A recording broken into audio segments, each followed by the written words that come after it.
इस देश का बंटवारा जो आपने 1947 में करवाया वो मजहब के नाम पर ही हुआ। आज जो धर्म के ठेकेदार आप बने हैं, आप आज सवाल उठा रहे हैं कि मजहब पर ये देश चल रहा है। आप मुसलमानों के ठेकेदार बनी हैं। आप मुझे बताइए कि 30 करोड़ जनसंख्या है क्या आपके यहाँ मुसलमानों की?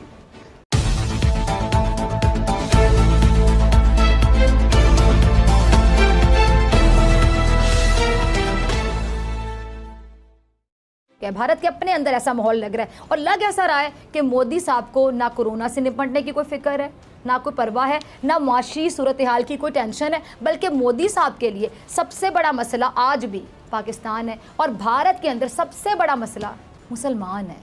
मोदी ने जो इंतहा पसंदी का ट्रेंड भारत में मुतारिफ करवाया है वो आज भारत के हर सूबे में, हर शहर, हर शोबे में दिखाई दे रहा है। गुफ्तगू का आगाज़ में नीरज आपसे करना चाहूँगी शर्मा साहब। अच्छा जी नीरज, अब ये भारत में जो इंतहा पसंदी है, पहले तो हम देख रहे थे कि बहुत ज़्यादा नज़र भी आती थी, लेकिन सेहत और तालीम के शोबों में भी आ गई। लेकिन अगर यहाँ पर भी ये इंतहा पसंदी पहुँच गई है, यहाँ पे भी इसको मुतासिर करे, तो आपको नहीं लगता कि भारत के लिए कोरोना से ज़्यादा बड़ा ख़तरा है ये? देखिए, आपने मुद्दा बहुत सही उठाया है, लेकिन सवाल है कि आपने सवाल सुनवाया नहीं है।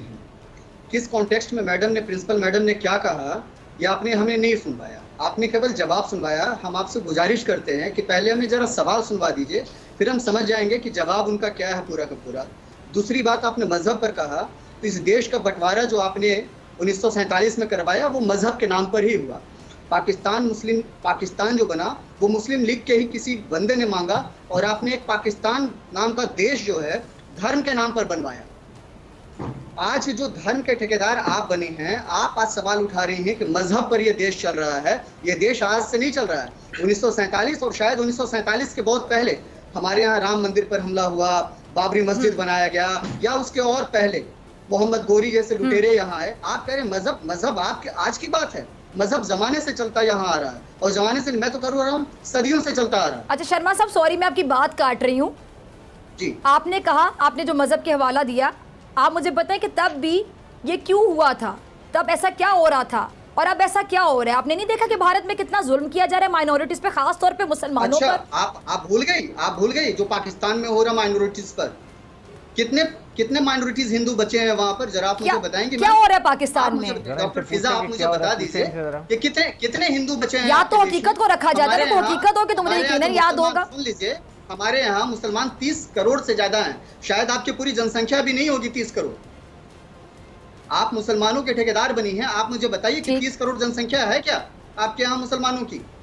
पिछले बार जब 2019 में जब चुनाव हुआ, मोदी जी को मुसलमानों ने भी बहुत सारा वोट दिया, करीब 10% मुसलमानों ने वोट कैसे दिया वो मैं बताऊंगा। जी बताइए ना। वो मैं बताता हूँ मुसलमानों को वोट ऐसे दिया। चलिए ब्रिगेडियर साहब मैं आपकी तरफ आती हूँ, ब्रिगेडियर हारिस, ठीक, इसके बाद मैं सिंह साहब आपकी तरफ आती हूँ। डॉक्टर फिजा, बात यह है, देखें यही मैं बात करता हूँ कि बिल्कुल ठीक है। इसीलिए पाकिस्तान के प्राइम मिनिस्टर ने और चीफ आर्मी स्टाफ ने अमन का पैगाम दिया। जब अभिनंदन को पकड़ा तो अगले दिन ही छोड़ दिया, चलो we give a just piece stature. क्या इस पे शायद वो ख्याल है, उसको भी कमजोरी समझ, और उस पे भी भारतीय मीडिया ने क्या क्या खबरें चलाई आपको याद होंगी। मतलब जज्बे खैर सगाली के तहत छोड़ा गया और वो कहते डर गए हम। क्यों डरेंगे भाई? अगर देखें नरेंद्र मोदी ने और इनके साथ जो अमित शाह है, राजनाथ सिंह है, अजय डोभाल है, ये जो अब इनकी सोच है इसको बदलने की जरूरत है, तभी ये दो मुल्क रह सकते हैं। दोनों न्यूक्लियर मुल्क हैं। हमें पता है कि हमारी फौज कैसी है, आपको पता है कि आपकी फौज कितनी कमजोर है। वो लड़ाका भी नहीं, सिर्फ नहते कश्मीरी औरतों बच्चों बड़ों को मार सकते हैं, इसके अलावा तो कोई करना नहीं है। ये चीज मैं आपको बताना चाहता हूँ कि 1965 का जंग हारे, 1999 भी आपसे हार गए। 1999 में किसने हार गया? कारगिल में आपको कितनी मार गई, भूल गए आपको? क्या पीछे भागते थे, उसके बाद आप 16 सवाई की बात करें, ये बात ना करें। उसके बाद कारगिल पे आप जाके कारगिल स्टार्ट किसने किया था? आप हारेगा तो आप लड़ाई करते हैं। उसके बाद ये 27 फरवरी को आप देख लें, अभी आपने क्या सर्जिकल। नीरज साहब मैं आपकी तरफ आना चाहूंगी। ब्रेक से पहले जो गुफ्तगू हो रही थी पाकिस्तान से, मेहमान जो गुफ्तगू कर रहे थे, अगर आप किसी बात का जवाब देना चाहें वो भी जवाब दे सकते हैं। साथ ही मैं आपसे जानना चाहूंगी कि आपके मुल्क की सबसे बड़ी अदालत कहती है नीरज साहब, और मुझे यकीन है कि ये बात आपने यकीनन सुनी होगी कि कोरोना के मरीजों के साथ जानवरों से भी बदतर सलूक किया जा रहा है। कोरोना के मरीज बढ़ रहे हैं। अब सर हमारे वज़ीर आज़म ने तो आपको पेशकश की इंसानी हमदर्दी के तहत, अब थोड़ी इंसानियत आपके वज़ीर आज़म मोदी साहब को भी दिखानी चाहिए। जवाब दे देता हूँ आपको, थोड़ा पीछे से चलते हैं। आपने कहा कि मुसलमानों पर जोर और जुल्म हुए हैं इस देश में। इस देश में कितने राष्ट्रपति मुसलमान हुए आपको जानकारी है? 3 से 4 लोग जो हैं मुस्लिम राष्ट्रपति हुए। अब्दुल कलाम साहब, फखरुद्दीन अली अहमद साहब, डॉक्टर जाकिर हुसैन साहब, ये सारे के सारे मुसलमान थे। आपने कहा दलितों पर जुल्म हो रहे हैं। इस देश के मौजूदा राष्ट्रपति रामनाथ कोविंद दलित समुदाय से ही आते हैं, आपको समझना होगा। आपने कहा कि मुसलमान, यहाँ का मुसलमान अजीम प्रेमजी है जो विप्रो का चेयरमैन है, यहाँ का मुसलमान सिप्ला चेयरमैन यूसुफ हमीद है। आपके यहाँ अजीम प्रेमजी कहाँ है? आप मुझे बताइए कि क्या कोई ऐसा मुसलमान है आपके देश में विप्रो के बराबर का? आपने कहा कि मुसलमानों पर जुल्म। 130 करोड़ की घटनाओं में अभी हमारे भाई साहब कह रहे थे कि ग्राहम स्टेंस की हत्या हुई। उस भाई साहब ने अभी तक ये नहीं बताया कि उसका जो आरोपी दारा सिंह था उसको कौन सी सजा मिली, उसको सजाए मौत मिली। ये क्यों भूल जाते हैं? इस देश में न्याय होता है। हाँ, मानते हैं कि 130 करोड़ की जनसंख्या में कहीं ऊंच नीच हो सकती है, लेकिन केवल निचाई को दिखाना सही नहीं है। आप उस अच्छाई को दिखाइए जहां विप्रो चेयरमैन अजीम प्रेमजी भी हैं। किसी भी देश में कन्वर्जन अगर आपके देश में भी हो रहा है तो वो भी गलत है, चाहे हमारे देश में हो रहा है। मैं गिनवाऊं पाकिस्तान में क्या हुआ, 2005 में क्या हुआ, कैसे क्रिश्चियन कम्युनिटी को जलाकर मार दिया गया, कैसे हिंदू बच्चों के साथ रेप किया गया। पर आप जो ये कह रहे हैं कि दारा सिंह, पहले तो बात ये कि दारा सिंह ये कहाँ की बातें कर रहे हैं? सब कहाँ हुआ ये? पाकिस्तान की बात कर रहा हूँ, पाकिस्तान की बात कहिए तो मैं पाकिस्तान में क्या, पाकिस्तान में सारे मनोरंजन बड़े। अच्छा जी, आप कंप्लीट कीजिए जी। जी अच्छा, दूसरा मैं ये भी कहूंगा कि कर्नल नीरज जी मुझे काइंडली जरा आंसर दीजिए। नीरज जी मुझे let me just speak 1 minute. अच्छा, दूसरा मैं कैरेक्टर की बात की कर्नल सुरेंद्र ने। कर्नल साहब, अगर आपने किसी नेशन का कैरेक्टर देखना होता है ना, तो आज यहाँ पे आप डॉक्टर फिजा को देखें जो आपको बोलने का पूरा मौका दे रही हैं। जब मैं और आप इंडिया के टीवी पे बैठे होते हैं, कोई 2 सेकंड हमें बोलने का मौका नहीं देता। अगर आपने कैरेक्टर देखना है तो आप अभिनंदन को देखें। वहां पे जो अर्नाब गोस्वामी जैसे एंकर हरकत करते हैं वो भी जरा मेंशन कर दें। 2005 में मुझे फिनिश तो करने देना, मुझे फिनिश करने दें। क्रिश्चियन जी जी जी और पाकिस्तान की चाय तो बहुत पसंद है ना इन्हें, है ना ब्रिगेडियर साहब? जी बिल्कुल, यही तो बात है। और तो ये है कि लंबी में आपको कैरेक्टर की लिस्ट गिनवा सकता हूं। आपने जो अमेरिका से खिलौना लिया था F-16, उसका जवाब देने गए थे अभिनंदन। तो कहाँ जवाब, फिर क्या जवाब नहीं दिया? जवाब क्यों नहीं दिया? नीरज साहब ये तो बताएं, फिर जवाब क्यों नहीं दिया? फिर अपना जहाज, अपने हेलीकॉप्टर भी गिरा लिए, 2 जहाज भी गिरा लिए, उसके बाद आपने पायलट को भी अरेस्ट करवा लिया, तो क्या फायदा हुआ? फिर उसके बाद अभी आप फिर दोबारा 2 दिन बाद आए पाकिस्तान की तरफ, फिर वापस चले गए।